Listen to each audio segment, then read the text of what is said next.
గుంటూరు జిల్లా పిడుగురాళ్ల మండలం బ్రాహ్మణపల్లి వాసులకు ముఖ్యమంత్రి వరాలు కురిపించారు. నీరు చెట్టు కార్యక్రమం వేదికగా గ్రామ ప్రజలు కోరిన అభివృద్ధి పనులన్నీ చేయిస్తానని ముఖ్యమంత్రి హామీ ఇచ్చారు.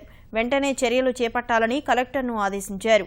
రాష్ట్రాన్ని అన్ని విధాలా అభివృద్ధి చేసేందుకు ప్రభుత్వం అన్ని విధాలా కృషి చేస్తోందని ముఖ్యమంత్రి పునరుద్ఘాటించారు. భూగర్భ జలాల వృద్ధికి సైతం ప్రత్యేక ప్రణాళికలు చేపడుతోందని వివరించారు. నీరు చెట్టులో భాగంగా చేపడుతున్న కార్యక్రమాలకు ప్రతి ఒక్కరూ కలిసి రావాలని చంద్రబాబు పిలుపునిచ్చారు. ప్రతి పొలంలో పంటకుంట, ప్రతి ఇంటికి ఇంకుడు గుంత తవ్వకాలను ఉద్యమ స్ఫూర్తితో చేపట్టాలని సూచించారు. నీటి మట్టం పెంచడం మన చేతుల్లో ఉంది. పంట కుంటలు తవ్వడం, పంట సంజీవని కార్యక్రమాన్ని ఉద్యమ స్ఫూర్తితో మీరు ముందు తీసుకుపోవాలి. గ్రామానికి కనీసం 100 దవ్వాలి. దానికంటే ఎక్కువ దవ్వితే చాలా సంతోషం. నరేగాలో ఒకప్పుడు 140 రూపాయలు, 130 రూపాయలు.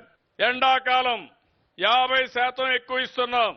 మధ్యగా ఏమన్నాను, నరేగా పనులకి, పనికి ఆహార పథకం కింద పనులకి కలెక్టర్ గారు రాసుకోండి. మీ సూపర్వైజర్ ఉంటే ఒకసారి ఎన్క్వైరీ చేయండి. ఒకవేళ కానీ సరిగా ప్రవర్తించకపోతే కఠినంగా యాక్షన్ తీసుకోమని చెప్తున్నా. అవసరమైతే ఆ వ్యక్తిని తీసి వేరే వ్యక్తిని పెడతాం. పిడుగురాళ్లలో ప్రైమరీ హెల్త్ సెంటర్ నుంచి కమ్యూనిటీ హెల్త్ సెంటర్ గా చేయమని అడిగారు. తప్పకుండా దీన్ని శాంక్షన్ చేస్తున్నాను. ఇక్కడే హై స్కూల్ ఉంది. రోడ్డు దాటాలంటే కష్టంగా ఉంది. దానికి అండర్ ప్యాసేజ్ ఏమన్నారు, అండర్ గ్రౌండ్ ఇది కట్టన్నారు. తప్పకుండా శాంక్షన్ చేస్తున్నాను, కట్టిస్తామని చెప్పి కూడా హామీ ఇస్తున్నాను. స్కూల్కి స్థలం అంతా కూడా దురాక్రమణ అవుతా ఉంది. ప్రహరీ గోడ కట్టమన్నారు. తప్పకుండా శాంక్షన్ చేస్తున్నా. 90 రోజుల్లో కట్టించే బాధ్యత కలెక్టర్కి ఇస్తున్నా. ఊర్లో ఒక వాటర్ ట్యాంక్ అడిగారు. వాటర్ ట్యాంకే కాదు, ఇంటింటికి కొళాయిలు ఇప్పించే బాధ్యత కూడా ఈ ప్రభుత్వం తీసుకుంటామని చెప్పి కూడా నేను మీకు తెలియజేస్తున్నా. ఎస్సీ కాలనీలో మొత్తం సిమెంట్ రోడ్లు కావాలన్నారు. ఇమ్మీడియట్ గా ఇప్పిస్తాను.